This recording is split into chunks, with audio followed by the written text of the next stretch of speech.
চলমান শ্রমিক অসন্তোষের প্রেক্ষিতে শ্রমিকদের দেয়া সকল দাবি মেনে নিয়েছে মালিকপক্ষ। আগামী 10 অক্টোবরের মধ্যে সব কারখানায় ন্যূনতম মজুরি বাস্তবায়ন, শ্রমঘন এলাকায় টিসিবি ও ওএসএর মাধ্যমে রেশন প্রদান এবং শ্রমিকদের বকেয়া পরিশোধ সহ 18 দফা দাবি বাস্তবায়নে মত দিয়েছেন উভয় পক্ষ।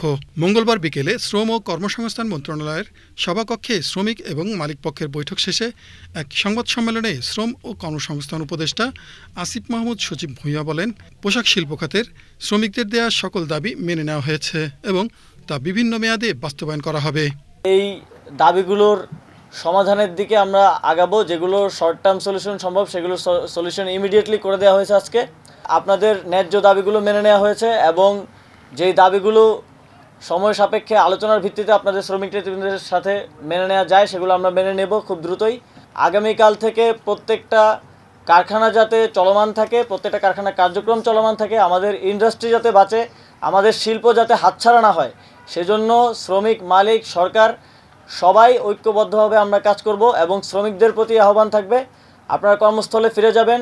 এরপরেও মালিক এবং শ্রমিক কোনো পক্ষ বিশৃঙ্খলার চেষ্টা করলে আইনানুগ কঠোর ব্যবস্থা নেওয়া হবে। কিন্তু এরপরও যদি কোনো রকমের বিশৃঙ্খলার সৃষ্টি হয় সেই জন্য কিন্তু আমাদের অন্যান্য ব্যবস্থা নিতে হবে, যেটা নিয়ে আমাকে কারদের জন্যই কাম্য না। শিল্পটা যেন আগামীকাল ভালোভাবে চালু হয়, এই জন্য আপনারা সবাই চেষ্টা করবেন। এ সময় শিল্প উপদেষ্টা আদিলুর রহমান খান, মৎস্য ও প্রাণী সম্পদ উপদেষ্টা ফরিদ আক্তার, শ্রম কর্মসংস্থান সচিব HM শফিউজ্জামান সহ পোশাক শিল্প মালিক শ্রমিক সংগঠনের নেতৃবৃন্দ উপস্থিত ছিলেন। শেখ আলী, বাংলাদেশ টেলিভিশন।